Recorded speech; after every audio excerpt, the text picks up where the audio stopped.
G'day people, what is up? We are here at the workshop. Look at that truck in the background. It is time for the service, the big service. And we've got a bit of a problem here.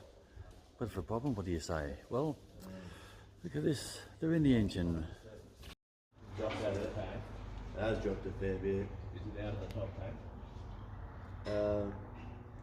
But why take it out?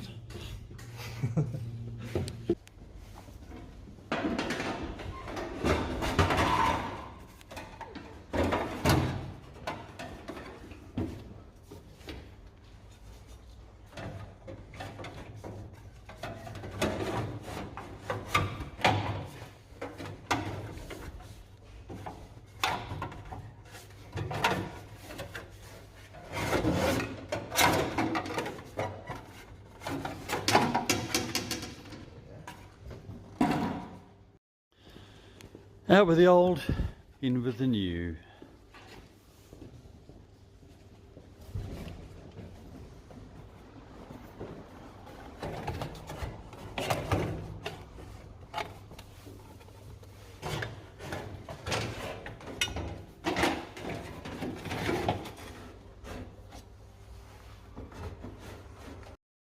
And there we have it, the truck is finished and ready to go. New fan and air leaks fixed. Good, let's go.